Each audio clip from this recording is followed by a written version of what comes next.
Bapak, Ibu, dan saudara sekalian, salam jumpa. Dalam kesempatan ini kita akan bersama-sama merenungkan apa yang dinyatakan oleh Yesaya dalam bacaan kita tadi, yaitu ayat yang ke-14 dari Yesaya 41. Janganlah takut, akulah yang menolong engkau. Saudara, diakui atau tidak, situasi dan kondisi pandemi akhir-akhir ini sering membuat kita merasa miris dan menjadi takut. Karena begitu banyak korban yang sudah berjatuhan. Bahkan mungkin di antara mereka itu adalah orang-orang yang kita cintai, bahkan mungkin anggota keluarga kita.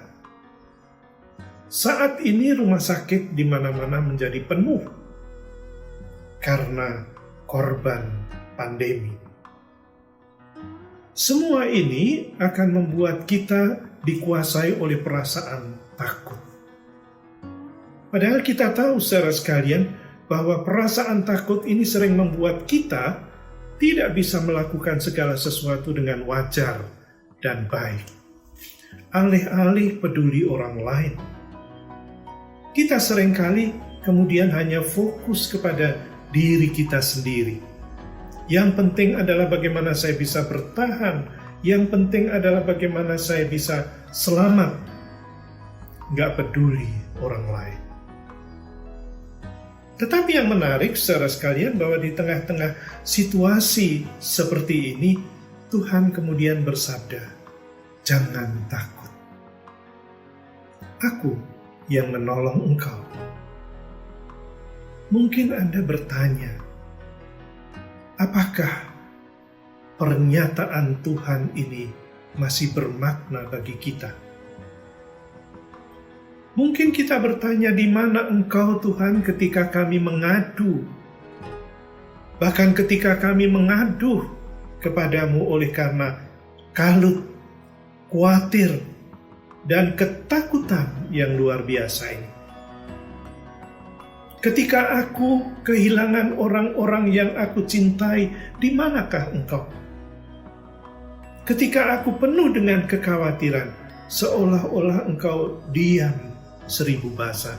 Namun sekarang engkau mengatakan, jangan takut.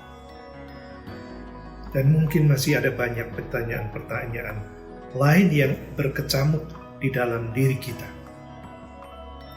Saudara, daripada kita bertanya-tanya terus tentang keadaan yang tidak memperoleh jawaban pasti ini, marilah kita jadikan momen seperti ini menjadi momen spiritual untuk terus merenung dan secara khusus merenungkan ucapan Allah kepada umatnya. Di satu sisi, saudara sekalian, ketika kita merenungkan hal ini, kita sadar akan kerapuan kita, akan keterbatasan kita. Siapapun kita. Di dalam hal ini, saudara sekalian, Yesaya mengatakan dan menyebutkan tentang umatnya sebagai si cacing dan si ulat. Itu menunjukkan betapa rapuhnya dan betapa lemahnya siapapun mereka. Tetapi di sisi lain, mari kita mengakui kerapuhan itu. Siapapun kita. Namun kita tahu bahwa di tengah-tengah kerapuhan kita dan kelemahan kita, ada Tuhan yang ternyata tidak pernah membiarkan dan meninggalkan kita. Sekalipun kita harus berjalan melalui lembah kekelaman, tetapi Tuhan beserta kita. Inilah saudara sekalian saya kira yang perlu menjadi perenungan kita.